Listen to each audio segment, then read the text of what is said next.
So, hay fever.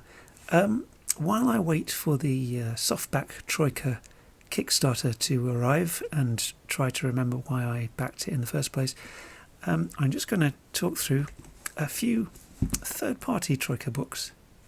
A few by James V. West and also some by Philip Reed. Now, the first one is one that I've used called Cosmic Metalheads. I ran a duet game with one of my players, and he played one of these robots, and in Troika you roll a d66 to find out which character background you start with.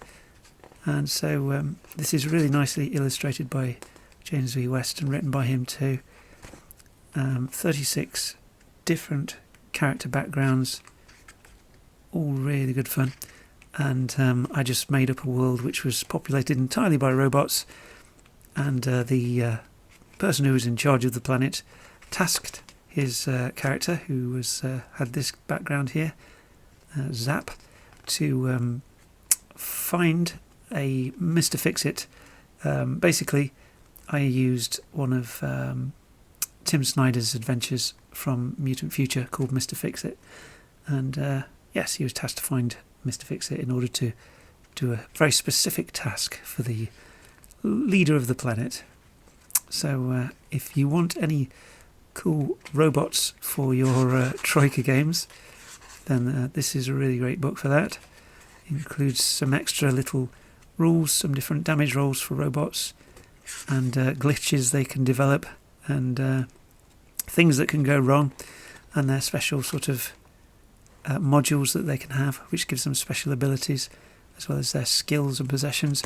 So a very fun little book that, and it's even got the full character creation bit at the start as well. Another wonderfully illustrated James V. West book is Supercolor.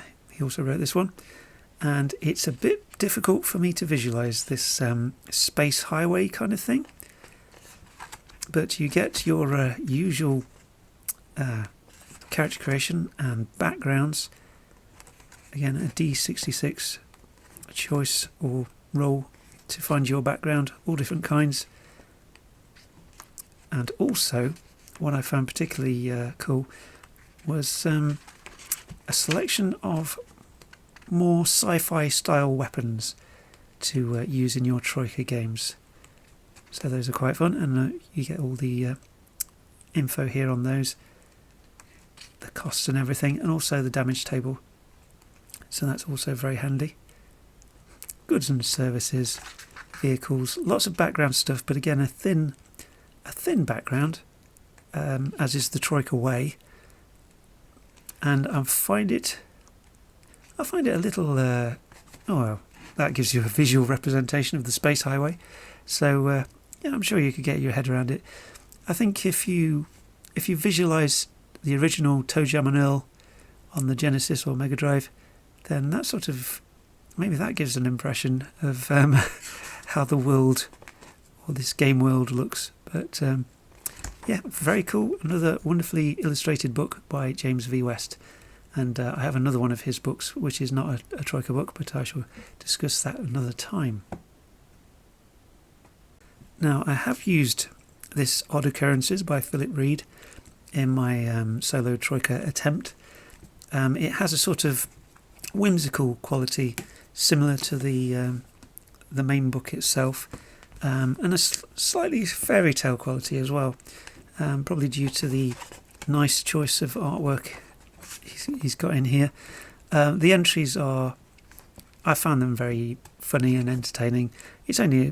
All these are only not very big books, especially these are quite short, but you roll the d66 to find some crazy happening in some city somewhere. It might be Troika itself, it might be a different city, but very quirky, very whimsical.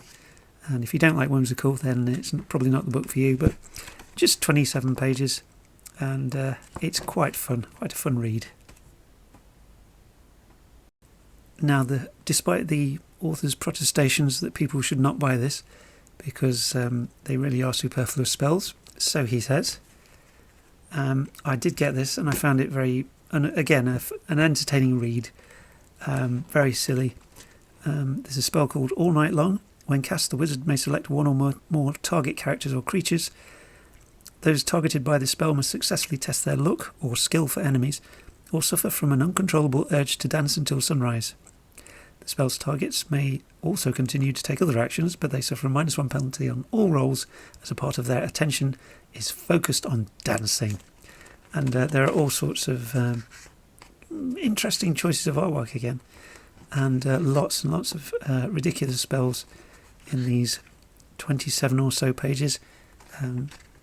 Really cool choices of artwork. You can have a fish body, and the fish's head will be transplanted onto your body, so you can have some fun role playing that. So looking very cool. I've seen some of these on Raw Pixel. Very nice indeed. So again, just another silly but entertaining little book of some spells there. 27 pages again. This one looks a bit darker, and I'm very keen to have an adventure through this. Maybe a solo adventure or something, or a duet adventure, we'll see. But Philip Reed again. Really nice choice of artwork again. The City of 1,000 Rusted Veins, Parabola, known throughout the universe as the City of 1,000 Rusted Veins. This world of ancient metal pipes and a near-endless number of twisted towers is a strange pocket dimension that exists alongside the infinite number of other spheres in the universe. And it is a dark place. There are very odd and unpleasant characters here. The suturing butcher, although he looks human, Gerd Kepler is actually a simulacrum crafted by the finest arcanists of the city. An experiment of sorts, Kepler was meant to be the first in a new breed of citizen. Unfortunately, he proved to be unstable, and rather than becoming a reliable and trustworthy doctor, Kepler turned to murder. So you get charming characters and creatures like that, accompanied by a few choice pieces of creepy-looking artwork. So this has a sort of Dark Souls kind of feel to it. Ugh. Yeah, so some quite wonderful, creepy pictures here, and some rumours, which is nice. So if we roll a d66, so 14 is the sun over Parabola is the same sun over 1,000 other worlds. If you watch carefully as the sun sets, you can catch glimpses of the shapes of those other worlds on the distant horizon. Some creepy little things. Let's find another one. Whoop. 6 and 6. If you listen carefully, it is said a distant, steady strumming of a guitar can be heard every night shortly after sunset. It is the misplaced bard, Friedrich Schulze, who wandered into the sewers several months ago. Somehow the man has survived all this time, even if he is now trapped in the sewers. Won't someone rescue him? So again, 27 pages of entertaining reading, and how useful they'll be in your game is entirely up to you, but I'm quite keen on having some perhaps solo or duet fun with that one. These spells are all quite whimsical and quite silly, which is great.